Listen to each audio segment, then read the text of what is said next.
नमस्कार। आप देख रहे हैं स्पेशल कवरेज न्यूज। मैं हूं शिव कुमार, मेरे साथ हैं वरिष्ठ पत्रकार आदरणीय मीनू जैन जी। मीनू जी का बहुत बहुत स्वागत, बहुत बहुत अभिनंदन। और आज फिर एक राष्ट्रीय खबर। कल भी आपने देखा मीनू जी ने किस तरीके से बताया कि प्रधानमंत्री, अरे क्षमा चाहेंगे, महामानव हमारे देश के, वहां जाके ये स्वीकार कर बैठे कि हमें तो भाई 10 मिनट अगर स्पीच दिलाओगे तो 10 मिनट सुलाना पड़ेगा। और हमारे देश की मीडिया ये प्रमोट करती रही कि वो न सोते हैं न कुछ खाते हैं। और अमित शाह ने तो एक बार ये भी कर दिया था कि वो 3-3 दिन तक तो टॉयलेट भी नहीं जाते हैं, वो लगातार काम करते हैं। अब इस बात पर कैसे यकीन मीडिया कर गई मुझे नहीं मालूम। 3 दिन तक तो किसी कीमत पर टॉयलेट नहीं रोकी जा सकती है, कोई न कोई तो बाथरूम जाना पड़ेगा। चलिए, मुद्दा दूसरा था। लेकिन जो आज न्यूजीलैंड में भारतीय राजदूत ने जो कह दिया है, उससे पूरा देश शर्मसार हो गया है। और मैं तो इस देश के नागरिकों से ये कह रहा हूं कि अगर आपको अपनी बेइज्जती का इतना ही रुख अच्छा लगता है तो फिर प्रणाम कर लेता हूं आपको कि आपसे बढ़िया नागरिक, आपसे बढ़िया कोई और नहीं होगा। विदेश की धरती पर भी आपको बताया जा रहा है कि वहां गंवार हैं, वहां कम पढ़े लिखे लोग हैं, इसलिए उन्हें प्रधानमंत्री जी सीधा संबोधित करते हैं। इसका मतलब मीनू जी, मेरी बात को बड़ी गंभीरता से सुनना, पत्रकार भी गंवार और अनपढ़ ही माने जाएंगे। उस श्रेणी में हम भी हैं और आप भी हैं, क्योंकि जब वो उस काबिल नहीं है इसीलिए वो प्रेस कॉन्फ्रेंस नहीं करते कि आप लोग उनसे उनके हिसाब के सवाल नहीं कर पाओगे। हमारा स्तर बहुत खराब है, और स्तर इसलिए गिरा हुआ है कि हमने गिरा लिया था। अब ये बात विदेश की धरती पर कही गई है, जिसकी आबादी हमारे अहमदाबाद शहर के बराबर है, उससे कम है। उस जगह कही गई जिसकी आबादी पुणे शहर से कम है। उस जगह कही गई जिसकी सूरत से कम है। दिल्ली, अहमदाबाद, मुंबई और ये तो सब बात की बात छोड़ दो, कोलकाता, इन शहरों से कम है उस देश की आबादी। उस देश में मजाक बनाया गया है। मीनू जी, क्या है पूरा मामला? उससे पहले हम ये वीडियो आपको दिखा देते हैं, दर्शक समझ सकें। कोई खबर ऐसी तो नहीं है कि कुछ हम बनावटी बात लाए। Appropriate for me as a civil servant to question Mr. Modi's political method. He is a very successful politician. But let me give you some context. So Mr. Modi is, Prime Minister Modi is a quintessential Indian politician. By and large, Indian politicians favor direct, contact with their electorate. And you must remember that the Indian electorate are predominantly rural folk. They want direct contact. They don't like being spoken down to. They don't like being spoken to through intermediaries. And Mr. Modi has perfected the art of direct contact with his electorate, and he seems to be doing a rather good job of it since, he's been elected now. He's in his third term. He's one of the longest serving prime ministers in our country. Meenu जी, आपने पूरी बात सुन ली। क्या है पहली प्रतिक्रिया आपकी, फिर मैं दूसरा सवाल करूंगा। देखिए, दर्शकों को शायद बहुत अच्छे से सुनाई नहीं दिया होगा, क्योंकि जो ओरिजिनल वीडियो है उसमें भी बहुत धीमा बोल रहे हैं। उसमें आपको कान लगा के सुनना पड़ता है। अगर आप ऑडियो लगाएं तो आपको सुनाई देगा। लेकिन ये जो है, ये मैं आपको जरा परिप्रेक्ष्य में रख दूं कि हमारे प्रधानमंत्री आजकल न्यूजीलैंड की यात्रा पे हैं। जो उनका वर्ल्ड टूर चल रहा है उसमें अब न्यूजीलैंड का लास्ट फेज में पहुंच गई है यात्रा। तो वहाँ न्यूजीलैंड में के जो पत्रकार हैं और वहाँ उनके साथ विदेश मंत्रालय के जो ये एक प्रवक्ता हैं, वो वहाँ पे उनके साथ प्रेस कॉन्फ्रेंस कर रहे हैं, क्योंकि हमारे प्रधानमंत्री जो हैं प्रेस कॉन्फ्रेंस नहीं करते हैं। जबकि दुनिया भर में ये रवायत है, जिन सभी देशों के अंदर ये रवायत है, और खासकर लोकतांत्रिक जो देश है उसमें जब दो देशों के शिखर पुरुषों की मतलब शिखर वार्ता होती है, जिसको समिट मीटिंग कहते हैं, और या कोई समझौते वगैरह साइन होते हैं, तो उसके इमीडिएटली आफ्टर जो भी नेता होते हैं वो वहीं के वहीं ऑन द स्पॉट प्रेस को से मुखातिब होते हैं, और उस समझौते से संबंधित उनकी बातचीत से संबंधित राष्ट्रीय, अंतर्राष्ट्रीय, इवन एक दूसरे देश की घरेलू परिस्थितियों में भी कुछ चल रहा हो तो उसके ऊपर सवाल जवाब किए जाते हैं। जैसा कि आप लोगों ने बहुत बार देखा होगा, ट्रम्प की ही देख लेते होंगे आप प्रेस कॉन्फ्रेंस। इसी तरीके से जैसे ट्रम्प करते हैं, इसी तरीके से विदेशों के जो जितने भी नेता हैं, विदेशों में तो नेता जो है रेगुलरली प्रेस से बातचीत करते हैं। छोटा सा भी घटनाक्रम होगा देश के अंदर, छोटी सी भी बात होगी, छोटा सा भी पॉलिसी का मैटर होगा, उसमें तुरंत प्रधानमंत्री या राष्ट्रपति जैसा भी वहां पे वो है सब प्रावधान, उसके हिसाब से वो आ जाते हैं। यहाँ न्यूजीलैंड में हमारे प्रधानमंत्री गए, जहां पे प्रेस वहां पहुंचा हुआ है कि शायद क्या अवश्य एड्रेस करेंगे प्रधानमंत्री, और वहां पे एड्रेस नहीं हुई, प्रेस कॉन्फ्रेंस नहीं हुई, क्योंकि प्रेस सवाल पूछेगी। आपको ध्यान होगा कि नॉर्वे में भी एक इसी तरह का माहौल पैदा हुआ था, एक ऐसी सिचुएशन पैदा हुई थी कि प्रधानमंत्री और नॉर्वे के प्रधानमंत्री कुछ समझौते साइन करके आए, उसके बाद प्रेस के सामने एक लिखा हुआ नोट पढ़ दिया उनके प्रधानमंत्री ने, और उसके बाद वहां की प्रेस से एक लेडी पत्रकार थी, लिंग उनका शायद सरनेम था, उन्होंने कहा कि आप मिस्टर प्राइम मिनिस्टर मोदी, आप प्रेस से बातचीत क्यों नहीं करते हैं, आप प्रेस से बातचीत क्यों नहीं करते हैं? और प्रधानमंत्री मोदी उसकी बात अनसुनी करके और तेजी से वहां से भाग गए। और दर्शकों को याद होगा कि ये सारा मुद्दा बहुत ज्यादा चर्चा का विषय हमारे सोशल मीडिया पे और हमारे सभी चैनल्स पे बना था, जो भी यूट्यूब के चैनल्स हैं सब ने इस मुद्दे को बहुत जोर शोर से उठाया था। लेकिन प्रधानमंत्री मोदी प्रेस से डरते हैं, प्रेस से भागते हैं। प्रेस जो, लेकिन यहाँ पे जो ये प्रवक्ता हैं उनसे न्यूजीलैंड के पत्रकार ने पूछा कि मोदी जी आप प्रेस कॉन्फ्रेंस क्यों नहीं करते हैं, प्रधानमंत्री जी आपके प्रधानमंत्री प्रेस कॉन्फ्रेंस क्यों नहीं करते हैं? तो उसके जवाब में जो ये धीरे धीरे बोल रहे हैं हमारे विदेश मंत्रालय के प्रतिनिधि, वो कह रहे हैं कि भाई प्रधानमंत्री इसलिए प्रेस कॉन्फ्रेंस नहीं करते हैं कि जो भारत देश है उसके अधिकतर लोग गांवों में रहते हैं, गंवार हैं वहां के लोग, और उनको प्रेस कॉन्फ्रेंस पसंद नहीं है गांव के लोगों को, और ना वो चाहते हैं कि प्रधानमंत्री मोदी प्रेस कॉन्फ्रेंस करें और मीडिया हमें बताए। वो नहीं चाहते गांव के लोग, वो गंवार है इतने, उनको मतलब उसका कहने का मतलब ये है कि उनको समझ में ही नहीं आएगा कि अगर प्रेस में प्रधानमंत्री बातचीत के जरिए जवाब देंगे। वो चाहते हैं कि प्रधानमंत्री हमसे डायरेक्ट जवाब दें, जवाब बात करें, और उसके लिए वो चाहते हैं कि प्रधानमंत्री मन की बात जैसा एक प्रोग्राम है उसके जरिए हमसे बात करें, मन की बात के जरिए बात करें। और मोदी जी जो है बड़ी कुशलता पूर्वक जो है हर महीने के आखिर में एक रविवार को मन की बात करते हैं, और पब्लिक जो है, भारत की जो गंवार पब्लिक है, अनपढ़ जाहिल गंवार, जिसको प्रेस कॉन्फ्रेंस या लोकतंत्र का मतलब नहीं पता है, वो इस बात से बड़ी खुश होती है मोदी जी का एक तरफा संवाद, कि उसमें जो मोदी जी ने कह दिया, गलत कह दिया, सही कह दिया, झूठ बोल दिया, कोई उसके ऊपर सवाल करने का किसी को मौका ही नहीं है, क्योंकि मोदी जी रेडियो में बोल रहे हैं। जबकि जो मोदी जी जो है लोकतंत्र के लोकतांत्रिक ढंग से चुने हुए प्रधानमंत्री हैं, और वो प्रधानमंत्री चुनने के बाद वो तानाशाह वाली हरकतें कर रहे हैं। 12 साल का उनका टाइम हो गया है प्रधानमंत्री हुए, आज तक उन्होंने एक भी प्रेस कॉन्फ्रेंस नहीं की है। ये देश पता नहीं कितने ही कष्टों से और भयानक झंझावातों से गुजर चुका है, लेकिन प्रधानमंत्री हैं कि मजाल उनके मुंह से एक शब्द भी प्रेस कॉन्फ्रेंस के नाम पे फूटा। और तो छोड़ दीजिए, कोरोना जैसी महामारी आई, उसमें भी प्रधानमंत्री ने प्रेस कॉन्फ्रेंस एक बार भी नहीं की कि एक बार भी प्रधानमंत्री प्रेस कॉन्फ्रेंस कर लेते। उसमें भी रात के 8 बजे एक दिन आके इन्होंने हड़कंप मचा दिया पूरे देश में कि आज से 8 बजे से लॉकडाउन लग गया है देश के अंदर। बाकी इनका कोई मतलब नहीं, सड़कों पे आने का तो कोई मतलब ही नहीं है। तो प्रधानमंत्री जो हैं वो लोकतांत्रिक जो गतिविधियां हैं उनमें विश्वास ही नहीं रखते। देखिए, मीडिया जो होता है, प्रेस कॉन्फ्रेंस किससे होती है? मीडिया से की जाती है। मीडिया में कौन होते हैं? पत्रकार होते हैं। पत्रकार वो होता है जो विपक्ष से भी ज्यादा 2 कदम आगे जाके सरकार से सवाल पूछता है। मीडिया वो होता है जो हमेशा सरकार के सामने एक विपक्ष की भूमिका में खड़ा रहता है, जो हमेशा सरकार से सवाल पूछता है। वो सरकार की प्रशंसा नहीं करता मीडिया। अगर प्रशंसा की बात भी होगी, मीडिया तब भी नहीं करेगा प्रशंसा सरकार की। लोकतंत्र में वो हमेशा उस बात को उजागर करेगा जहां सरकार ने कमी रखी है, जनता के हित में काम नहीं किया है, जनता के विरोध में काम किया है, मानवाधिकारों का हनन हो रहा है, लोकतांत्रिक परंपराएं कुछ ली जा रही हैं। जैसे कि हमारे देश में अभी अब देख लेते हैं, राम मंदिर चढ़ावा, चलिए आप कोरोना से आपको चिंता नहीं थी कि आपको ये था कि मरे तो लोग मर जाए।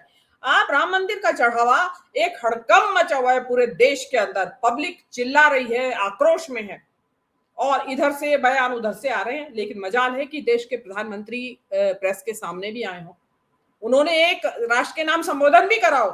प्रेस कॉन्फ्रेंस तो दूर की बात है। जिस प्रधानमंत्री ने इस राम मंदिर का उद्घाटन करा, जिसने इसका शिलान्यास करा, जिसने झंडारोहण करा, वो हर बात पे, तब तो वो प्रधानमंत्री सबसे आगे, उन्हीं की चेहरा, उन्हीं का सब कुछ टीवी पे नमूदार था। आज प्रधानमंत्री कहाँ है जहां वहां से अरबों खरबों की चोरी हो गई है, उन्हीं के नियुक्त किए हुए ट्रस्ट से, और कोई पूछने वाला नहीं है। ये जो गैर जिम्मेदाराना और जो कहते हैं ना कि भाई मेरी कोई जिम्मेदारी नहीं है। ये जो गैर जिम्मेदारी का वो है ना कि किसी भी काम की जिम्मेदारी ना लेना, जो व्यक्ति जिम्मेदारी लेगा वो प्रेस कॉन्फ्रेंस करेगा। मनमोहन सिंह जिस वक्त गए त्यागपत्र देके, उस वक्त भी प्रेस कॉन्फ्रेंस कर देके गए थे, उस वक्त भी, जबकि हारा हुआ प्रधानमंत्री, कोई क्या जरूरत थी, हारी हुई सरकार और बहुत बुरी तरह हारे थे 2014 में, उसके बावजूद भी उन्होंने प्रेस कॉन्फ्रेंस की क्योंकि उनको लोकतंत्र में विश्वास था। लोकतंत्र में हमेशा चौथा खंबा कहलाता है मीडिया। जो लोकतंत्र के चार खंबे हैं, न्यायपालिका, विधायिका और कार्यपालिका, चौथा खंबा मीडिया है। लेकिन आज हमारे देश में मीडिया का जो हाल है वो तो पता ही है कि बिका हुआ है मीडिया। उस मीडिया से क्या प्रेस कॉन्फ्रेंस करेंगे? और जो गोदी मीडिया के साथ मोदी जी बातचीत करते भी हैं, वो हम दर्शक हमसे बेहतर जानते हैं कि किस तरह के सवाल पूछे जाते हैं। भाई आम चूस कर खाते हैं या काट कर खाते हैं? भाई मोदी जी आप थकते क्यों नहीं? और कल तो न्यूजीलैंड की मीडिया ने बता दिया मोदी जी भी थकते हैं। तो हमारे यहाँ की मीडिया पूछती है भी आप मोदी जी थकते क्यों नहीं है? आप कौन सा टॉनिक ले, आप बटुआ रखते हैं कि नहीं पर अपनी जेब में? उसको अगर आप प्रेस कॉन्फ्रेंस कह रहे हैं, अगर मोदी जी और ये जनाब जो विदेश मंत्रालय के जो प्रतिनिधि बैठे हैं, अगर ये उसको कह रहे हैं, तो माफ कीजिए, आप देश की जो जो जो बुद्धि है, जो बुद्धिमान, जो देश की बौद्धिकता है, उसका मजाक उड़ा रहे हैं। आपने एक झटके में पूरे देश को गंवार कह दिया। मतलब अनपढ़ लोगों की जमात है ये देश, कि जिसको प्रेस कॉन्फ्रेंस का मतलब नहीं समझ में आता, या प्रधानमंत्री की बात जो उन्होंने प्रेस कॉन्फ्रेंस के जरिए कही वो उनको नहीं समझ में आती आपके अनुसार। तो आप किस घमंड में जी रहे हैं भाई? आपको शर्म आनी चाहिए ये शब्द कहने से पहले। और अभी तो ये बात उठी है, अभी देखिएगा आपकी कितनी मजम्मत होगी इस बात के लिए कि आपने एक झटके में पूरे देश की जनता को कह दिया कि देश की जनता गंवार है और वो मोदी जी से नहीं चाहती प्रेस कॉन्फ्रेंस के जरिए वो बात करे। अब मन की बात में जो मोदी जी बकवास करते हैं, I am sorry to use this words, वो सबको पता है। कोई रेयरली सुनता होगा, बीजेपी के जो चमचे नेता हैं वो मोदी जी की बात सुनते हैं, मन की बात सुनते हैं, बाकी कोई नहीं सुनता। और मोदी जी ने ये अच्छा रास्ता निकाल रखा है निकलने का कि भाई हाँ हम तो कर रहे हैं बात। अरे प्रधानमंत्री का संवाद दो तरफी होता है। प्रधानमंत्री रैली करते हैं तो भी जनता से 100 फुट दूर है, 200 फुट दूर है, वहां भी जनता को कोई मौका नहीं है उनसे बातचीत करने का। वो तो इवन अपने मंत्रियों तक को नजदीक नहीं आने देते, वो कैमरे के बीच में ही किसी को नहीं आने देते, वो केवल अपने ऊपर फोकस रखना चाहते हैं सारा कैमरा। तो प्रधानमंत्री तो जो है वो, हमारे देश के प्रधानमंत्री तो तौबा तौबा, वो विदेश यात्रा पे गए हुए हैं प्रधानमंत्री और जाते रहते हैं। प्रधानमंत्री जो अपने साथ कभी प्रेस को लेके जाते हैं क्या? पहले टाइम में मोदी जी से पहले जितने भी प्रधानमंत्री हुए, भारत की प्रेस, उसमें टीवी के प्रतिनिधि, अखबारों के प्रतिनिधि, मतलब कोई भी चैनल्स के जो सरकार द्वारा एक्रेडिटेड है, वो पत्रकारों का एक बहुत बड़ी कॉन्टिंजेंट, 150 पत्रकार एक साथ मोदी जी प्रधानमंत्री के साथ हवाई जहाज में जाते थे विदेश यात्रा में। जाते हुए प्रेस कॉन्फ्रेंस होती थी विदेश, उसमें हवाई जहाज में। ये राजीव गांधी ने शुरू करी थी ये परंपरा। और जब पूरी यात्रा हो जाती थी उसके बाद पूरा का प्रधानमंत्री बैठ जाते थे और सब पत्रकार प्रधानमंत्री को चारों तरफ से घेर के बैठ जाते थे और उनसे सवाल जवाब किए जाते थे। और कड़े सवाल भी होते थे, जो कहते हैं कि जो ज्यादा टेस्ट, मतलब प्रधानमंत्री को अच्छे ना भी लगे, असहनीय भी होते थे कई ऐसे सवाल। क्योंकि पहले जमाने में प्रेस अपना, 2014 से पहले प्रेस जो है अपना फर्ज निभा रही थी, लेकिन मोदी जी ने उसको साध लिया। अगर आपको ध्यान हो, मोदी जी, कौन कहता है मोदी जी प्रेस से बात नहीं करते थे? मोदी जी ने 2002 के दंगों के बाद बीबीसी की एक पत्रकार आई थी, उसने जिसने डॉक्यूमेंट्री बनाई थी, उसने पूछा तो उससे कहा कि आपको कोई रिग्रेट है क्या? उन्होंने कहा मुझे हाँ एक इस बात का अफसोस है कि मैं इस सारे घटनाक्रम के दौरान प्रेस को मैं हैंडल नहीं कर पाया, उन्हें साध नहीं पाया मैं प्रेस को। तो प्रधानमंत्री ने साधना किसे कहते हैं प्रेस को? प्रेस तो बेलगाम होती है हर देश की, उनके को तो खुली छूट होती है प्रेस को। मर्जी जो सवाल पूछे, जैसा कड़े से कड़ा सवाल पूछे, हल्के से हल्का पूछे और मुश्किल से मुश्किल सवाल पूछे। और जिस देश की, और ये तो मोदी जी ने उस दिन के बाद से आप देख लीजिए 2002 के दंगों के बाद, आपको याद होगा सबसे महत्वपूर्ण इनका एक हिस्टोरिकल मोमेंट है करण थापर के साथ इनकी प्रेस, जो दूसरे ही सेंटेंस में और पानी का पिया और कहा कि चलिए दोस्ती बनी रहे। और वो माइक निकाल के और उठ के खड़े हो गए क्योंकि करण थापर ने कठिन सवाल पूछ लिया था जो कि प्रेस को पूछना चाहिए। तो मोदी जी को क्योंकि उनको अनुभव हो गया था, अब उनको पता चला कि अगर मैं प्रधानमंत्री बना तो यहाँ तो एक नहीं 5,000 करोड़ खबर मेरी जी को आ जाए, जान को आ जाएंगे, तो बेटर है इनसे बात ही मत करो। अगर आपको ध्यान हो, एक बार ये अमित शाह के साथ प्रधानमंत्री के तौर पे अमित शाह के साथ प्रेस कॉन्फ्रेंस पे बैठे थे, इन्होंने टेस्ट करके देखा कि भी क्या सवाल पूछते हो मैं दे पाऊंगा, ये उंगली कर दी थी। हाँ जी, कि मैं इस सवालों का जवाब दे पाऊंगा या नहीं। तो सवाल पूछा तो उन्होंने कहा ये बताएंगे, ये बैठे हैं, इनको बैठा रखा है, ये देंगे सवाल। मतलब मैं तो यहाँ दर्शक की, मतलब वो एक शर्मसार करने वाला मौका था। तो प्रधानमंत्री बनने के बावजूद भी आपके पास कॉन्फिडेंस नहीं आया। देखिए अब मैं जनता को, अब जनता ये भी, दर्शक ये भी जानना चाहते होंगे कि आखिर करते क्यों नहीं है प्रधानमंत्री ने, भाषण तो बड़ा अच्छा देते हैं। भाई देखिए भाषण देते हैं टेलीप्रॉम्प्टर से, और जब आप प्रेस कॉन्फ्रेंस कर रहे हो तो टेलीप्रॉम्प्टर आपकी कोई मदद नहीं कर सकता वो जवाब देने में। वो तो प्रधानमंत्री को अपने अनुभव से, अपने ज्ञान से और अपनी जानकारी से जवाब देना पड़ेगा। उसमें फैक्ट्स एंड फिगर्स, जो सत्य है और तथ्य है, सत्यों के साथ और तथ्यों के साथ प्रेस कॉन्फ्रेंस की जाती है। वो फैक्ट्स एंड फिगर्स हमारे प्रधानमंत्री के पास होते ही नहीं है, क्योंकि इस देश के फैक्ट्स एंड फिगर्स तो वो हैं जो प्रधानमंत्री की मर्जी है उसमें। और प्रधानमंत्री तो जो है फैक्ट्स एंड फिगर्स, झूठे फैक्ट्स एंड फिगर्स वो वर्ल्ड बैंक को देते हैं, IMF को देते हैं, तो जनता को क्या बताएंगे। तो जो प्रेस कॉन्फ्रेंस करने के लिए प्रधानमंत्री की बात में सच्चाई होनी चाहिए, इधर उधर की बात नहीं होनी चाहिए, टू द पॉइंट होना चाहिए, फैक्ट्स भी होने चाहिए, उसमें फिगर्स भी होने चाहिए कि भाई इस साल हमारा इतने करोड़ का, इतने टन का टर्नओवर हुआ, इतना पैसा हमारा खर्च हुआ, ये योजनाएं ला रहे हैं हम। प्रधानमंत्री वो टेंशन ही नहीं रखते, वो टेंशन उन्होंने बाबुओं को दे रखी है। तो प्रेस से बात क्या करेंगे। अभी आप चढ़ावे की बात आ रही है, इस पे अगर सुनिए, जानिए, एक इमेजिन करिए कि प्रेस क्या क्या सवाल पूछ सकती है इनसे। जितने कड़े सवाल इस बारे में पूछे जाएंगे, प्रधानमंत्री के पास जवाब है उसका देने के लिए, उनके पास जवाब नहीं है। सबसे पहले तो RSS और भाजपा के संबंधों के बारे में ही पूछा जाएगा, उसका जवाब है। उसका जवाब देते ही राहुल गांधी के हाथ में लगाम दे दिया आपने। तो इसके लिए आपका एक नहीं, आप देखिए एप्स्टीन फाइल का मुद्दा हो गया, टैरिफ का मुद्दा हो गया, मतलब देश का बेवकूफ बन गया। ईरान का लड़ाई हो गई, ये हुआ कि तेल नहीं मिलेगा और गैस नहीं मिलेगी। मजाल है प्रधानमंत्री ने एक भी प्रेस कॉन्फ्रेंस करी, क्योंकि हमारा रुख क्या है।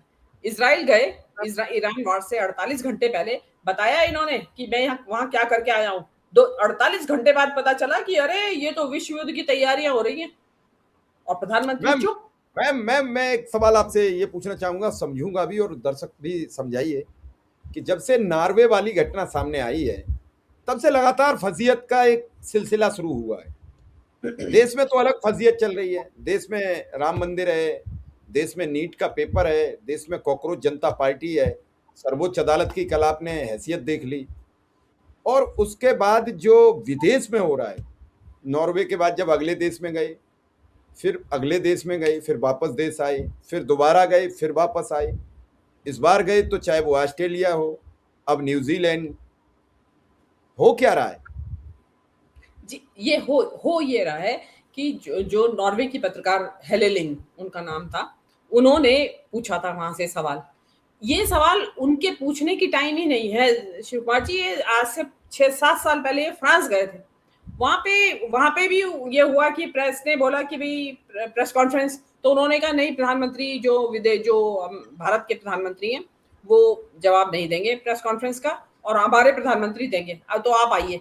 वहां आई नहीं थी प्रेस में लोग कि अगर एक प्रधानमंत्री जवाब देगा दूसरा नहीं देगा तो हम नहीं आएंगे।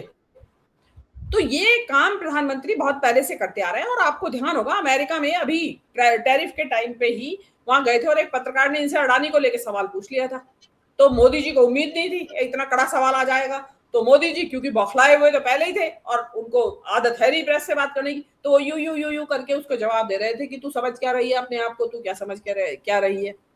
तो वो उन्होंने इतना गंदा उन्होंने जो ये बना करके हाथ धक्का मार के उसको बताया, उससे इतनी शर्मसारगी हुई, लोग शर्मसार हो गए कि कैसे प्रधानमंत्री को बात भी नहीं करना आता है। तो वहां वो बात नहीं करते। और फिर उसके बाद जो आपका ट्रंप था जो प्राइम मिनिस्टर, उसने कहा कि जो भी सवाल मोदी की तरफ आए उसने कहा मैं दूंगा इसका जवाब। इससे ज्यादा और शर्मिंदगी हो सकती है क्या।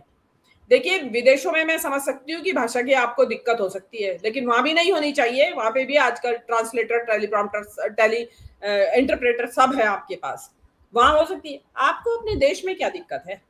ट्रंप को देखिए ना, ट्रंप तो आपका बड़ा, आपका गुरुजी है वो ट्रंप कितना भी बड़ा तानाशाह हो शिव कुमार जी, वो लेकिन प्रेस से मतलब दिन में मेरे का 4 बार बात करता होगा। वो चलता जा रहा है गैलरी में, वहां पे भी बात कर लेगा, प्लेन में खड़ा होके बात कर लेगा, खाना खाने जा रहा है तो बात कर लेगा, प्रेस के फोटो खिंचवाने जा रहा है तो बात कर, प्रेस का जवाब जरूर देता है वो। क्यों? क्योंकि डीप इनसाइड उसको मालूम है कि जिस लोकतंत्र का मैं प्रतिनिधि हूं उसमें प्रेस से बात किया जाना बहुत जरूरी है। आप एक बार के लिए अपने मंत्रियों से बात ना करें, लेकिन प्रेस के, और यहाँ पे क्या कह रहे हैं ये प्रवक्ता, हमारे जो विदेश के जो प्रतिनिधि है वो कह रहे हैं कि जो मोदी जी जो हैं वो तो जो है हमारी देश की जो जनता है, उन्होंने जनता को बता दिया कि इतनी गंवार जनता है। मोदी जी कौन सा फारसी में बोल रहे हैं? मोदी जी क्या फ्रेंच भाषा में बोलते हैं जो देश की गंवार जनता को नहीं पता होगा? ये मोदी जी अंग्रेजी में बात करते हैं क्या जो देश की गंवार जनता को पता नहीं होगा? कि जिससे कि तो क्या ये माना जाए, मीनू जी, क्या ये माना जाए कि शिव कुमार जी एक चीज बता दूं, ये जो व्यक्ति हैं ये वहां पे हमारे एम्बेसडर साहब है, रुद्रेंद्र टंडन साहब है जो ये बोल रहे हैं। रुद्रेंद्र टंडन साहब, लानत है आपके ऊपर, एक बार नहीं 1000 बार लानत है। जो आपने जिस देश का आप प्रतिनिधित्व कर रहे हैं उस देश की जनता को आप गंवार बता रहे हैं कि ये जनता गंवार है और उसको वो चाहती है कि हमसे मोदी जी डायरेक्ट बात करें, मीडिया के जरिए ना करें, मन की बात करें हमारे साथ। मतलब आप ये मोदी जी की गुड बुक्स पे आने के लिए, मोदी जी के तलवे चाटने के चक्कर में ये मन की बात की प्रशंसा वहां कर रहे हैं कि ये है मन की बात। तो ये जो है ना, ये जो विदेश मंत्रालय के लोग हैं, एक्चुअली तो इन्होंने पूरी कोर कसर निकाल रखी है, पूरा इन्होंने बेइज्जती करवाने में। क्योंकि इन्हीं लोगों ने तो बताया होगा कि मोदी जी दिन में सोते हैं, उनको 2 मीटिंग के बीच में नींद में सोने के लिए चाहिए, उनको सीढ़ी पे चढ़ने में मुश्किल आ रही है। देखिए आपने जो पूछा था कि ये नॉर्वे के बाद से लगातार आ रहा है, ऑस्ट्रेलिया में भी उसने एक पत्रकार ने कहा कि मोदी जी प्रेस कॉन्फ्रेंस नहीं करते हैं और ये अपने घर में करते हैं प्रेस कॉन्फ्रेंस बैक होम, तो वहां पे उनकी वो पूरे से ऑर्केस्ट्रेटेड होती है, पहले से तैयार प्रेस कॉन्फ्रेंसेस होती है। अब देखिए इसमें होता क्या है शिवपा जी, जो हेले लिंग का जो बेइज्जती हुई है ना, और यहाँ वालों ने जितना उसको ट्रोल किया हेले को, उसके बाद से अब मोदी जी जहां भी जाते हैं वहां की प्रेस वो है जो अनावश्यक तौर पे अलर्ट है और स्नूपिंग जिसको कहते हैं ना, सूंघती फिरती रहती है कि क्या हो रहा है और कर क्या रहे हैं, ये देखते हैं पत्रकारों को जवाब देते हैं या नहीं देते हैं। वो मोदी के एक एक एक्शन के ऊपर उनकी गहरी नजर है। और आप देख रहे होंगे नॉर्वे की यात्रा के बाद से मोदी जी के तरह तरह के वीडियो और फोटो जिसमें कि मोदी जी असहज है, वो आप देखेंगे कि वायरल होते रहते हैं। तो ये जो मोदी जी ने जो ये किया है, जो ये कहलवाया गया है, ये जो इसके जरिए जो कहलवाया गया है कि हम मोदी जी ने दिया होगा उनको ये सलाह कि ये कह देना आपकी मन की बात सुनते हैं। वो तो मतलब न्यूजीलैंड वाले इतने बेवकूफ हैं कि वो कंफर्म नहीं करेंगे। मतलब देश की जो पूरे देश की जनता दिन रात अपनी भाषाओं में, इंग्लिश हिंदी दोनों भाषाओं में और अपनी अपनी अपनी क्षेत्रीय भाषाओं में, जितना ज्यादा ट्रैफिक सोशल मीडिया का इंडिया से है, कहीं से होगा भी नहीं, वो विश्वास करेंगे कि गंवार है भारत की जनता। वो आके गांव के भारत में जाके तो देखे गांवों से क्या कैसी कैसी रील्स आ रही है, कैसी कैसी रील्स बना रहे हैं लोग, मनोरंजन के लिए नहीं ज्ञान के लिए भी बना रहे हैं। बिल्कुल। और ये इनको लाइसेंस किसने दिया इंडियंस को गंवार कहने का? हाँ, अनपढ़ गंवार कहने का इन्हें लाइसेंस किसने दिया? चौथे नंबर की अर्थव्यवस्था है हम। हमारे देश में हम कहते हैं कि हमने देश को सभ्यता का पाठ पढ़ाया और हमें हमारा ये जो एम्बेसडर साहब हैं हमें गंवार कह रहे हैं। इनको तुरंत बर्खास्त किया जाना चाहिए, वापस बुलाए। ऐसा व्यक्ति देश की क्या वहां पे प्रतिनिधित्व करेगा जो एम्बेसडर के जरिए देश को जाना जाता है? जैसा एम्बेसडर होगा वैसा ही माना जाता है देश भी होगा। ये क्या बताता होगा इंडियंस के बारे में? अगर इससे सवाल किए जाते होंगे इस एम्बेसडर से तो ये क्या बातें बोलता होगा इंडियंस के बारे में? ये मतलब अभी भी क्या सांप सपेरों का देश बताता होगा क्या इंडियंस को वहां पे? मुझे तो ऐसा ही लग रहा है, अगर वो गंवार कहने की हिम्मत कर सकता है कि रूरल, मतलब रूरल वाले लोगों को सुनने की जरूरत है, अर्बन तो है ही नहीं इंडिया में। तो ये जो इनका जो विदेश मंत्रालय है, वो जिस तरीके की चाकरी में लगा हुआ है विदेश मंत्रालय, उसका ही नतीजा है कि आज देश की विदेश नीति का बंटा ढार हो रखा है और हम कहीं गिनती में नहीं है, कोई गिनती में नहीं, कोई हमें पूछ नहीं रहा है। हमारे ऑपरेशन सिंदूर होता है, हमारे ऊपर हमला हो जाता है, हमारे साथ कोई नहीं दुनिया में, कोई नहीं। और मोदी जी कह रहे हैं मैं तो स्वदेशों की यात्रा कर आया हूं, मैं तो महामानव हूं, मैं तो इतना बड़ा ट्रोटर हूं, दुनिया घूम रहा हूं मैं तो घूम रहे होंगे आप दुनिया, लेकिन आपके जो तौर तरीके हैं उनमें लोकतंत्र बिल्कुल नदारद है। आपकी बातचीत, ये मोदी जी अकेले जाते हैं, ये अपने साथ किसी को लेके जाते हैं, इनके साथ विदेश मंत्री होता है और या फिर वो अजीत डोभाल, जिनका कोई लेना देना नहीं। और विदेश मंत्री भी अब होने लगे शिव कुमार जी, सुषमा स्वराज बेचारी, वो इतनी कद्दावर का वो नेता, काबिल नेता, वो विदेश मंत्री रहते हुए मोदी जी उनको कभी अपने साथ विदेश नहीं ले गए यात्राओं पे। आज रिकॉर्ड छान के देख ले, मेरे दावा है दर्शक रिकॉर्ड छान के देख लें, और अगर कभी विदेश मंत्री के तौर पे सुषमा स्वराज को मोदी जी अपने साथ ले गए हो तो दर्शक लिख के बताएं जिनको जानकारी हो, कभी नहीं ले गए। तो ये जो मोदी जी ने जो ये तरीका, ये पता चल गया है पब्लिक को कि ये जो है जो देश ये बात करता है कि मैं मदर ऑफ डेमोक्रेसी है भारत, लेकिन आप करते क्या हो? आपने वहां एक भी प्रेस कॉन्फ्रेंस एड्रेस करी तब तो मानते जी हो जी कि आप मदर ऑफ डेमोक्रेसी हैं। तो आप तो तानाशाहों की तरह व्यवहार कर रहे हैं कि मेरी मर्जी, मैं चाहे ये करूं, मैं चाहे वो मैं करूं, चाहे मेरी वो मर्जी। बिल्कुल जी नहीं नहीं, मैं चाहे गंवार बताऊं, मैं चाहे अनपढ़ बताऊं, मैं जाहिल बताऊं, मैं क्या बताऊं, ये मेरा काम है। मैं कब किसको क्या बताऊंगा, ये वो ऐसे ऐसे उंगली करके जब बार बार करते नहीं है, तो मुझे लगता है कि देश को प्रधानमंत्री नहीं मिला, कोई ड्रामाखोर व्यक्ति मिला है जो हर वक्त एक नया ड्रामा प्रस्तुत करता है। और इस देश को वो किस प्रधानमंत्री से अपनी तुलना करने बैठ जाते हैं? पंडित जवाहरलाल नेहरू से। पंडित जवाहरलाल नेहरू जब विदेश जाते थे तो उनसे स्पीच दिलाई जाती थी यूनिवर्सिटीज में, उनसे शो कराया जाता था आम जनमानस को संबोधित करने के लिए। हमारे प्रधानमंत्री जी को महिलाओं का डांस दिखाया जाता, वो उसी में खुश है। वो इतने ही तक हैं, वो नेहरू की बराबरी कभी नहीं कर सकते ऐसे, और वो सैकड़ों जन्म ले लें, वो महामानव हो सकते हैं, वो नॉन बायोलॉजिकल हो सकते हैं, लेकिन नेहरू नहीं हो सकते। नेहरू बनने के लिए उन्हें 20 वर्ष जेल रहना पड़ेगा, नेहरू बनने के लिए सड़क पर आना पड़ेगा, नेहरू बनने के लिए उस महिला को मौका देना पड़ेगा, गरिमान पकड़ के पूछे कि ए नरेंद्र मोदी, तूने 12 वर्ष में मुझे क्या दिया। इसके लिए हिम्मत चाहिए और हौसला चाहिए। मोदी ये कतई नहीं कर सकते। जब मीडिया के सामने नहीं जा सकते तो उस बूढ़ी माँ के पास जाके क्या गरेबान पकड़ने का मौका देंगे? और ऐसे सब कुछ ठीक नहीं है। प्रधानमंत्री का मुझे लग रहा है कि स्वास्थ्य भी अब ठीक नहीं है, और इस भारत जैसे बड़े संख्या के देश को, बड़ी जनसंख्या के देश को, उन्हें अब अपने पद से इस्तीफा दे देना चाहिए और इस देश को एक अच्छे प्रधानमंत्री को इस समय सौंप देना चाहिए, क्योंकि अब देश कराह रहा है, देश लंगड़ा रहा है, देश की कमर झुक गई है, सीधा नहीं हुआ जा रहा है, चला नहीं जा रहा है, घिसट रहा है। और घिसट से देश को बचाने के लिए एक अच्छे अर्थशास्त्री की जरूरत है। भाजपा में कोई अर्थशास्त्री नहीं है, धर्मशास्त्री हैं, वो भी ढोंगी, और ढोंगी धर्मशास्त्र के जरिए पूरा देश गर्त में ले जाया जा रहा है। प्रभु श्री राम का मंदिर चुरा लिया, हनुमान जी से कहा कि हम प्रभु श्री राम को लाए, हनुमान जी बेचारे बहक गए, बोले हाँ ले आए होगे, मानते हैं, तो कि चलो हमारे जुलूस के सामने नाचो। वो बेचारे व्यथित थे, नाचने लगे। प्रभु श्री राम ने कहा अरे बेटा तू भाग गया वत्स, तुझे नचाने ले गए, मंदिर लूट लिया, इधर नचाया उधर मंदिर लूट लिया। भगवान जी ने कहा हनुमान जी तैयार हो। हनुमान जी ने गदा उठाई, भड़बड़ाए, बंकीपुर गए, टिकट वापस कराई, 2-2 कौड़ी की करा दी। वहां से गदा उठाई दतिया पहुंचे, लठ चलवा दिया है। उसके बाद पहुंचे, मोदी जी सोते हुए पकड़वा दिए, कभी जागते हुए पकड़वा दिए, कभी महिलाओं के साथ आंखें नचाते हुए पकड़वा दिए। ये सब भगवान की कृपा है।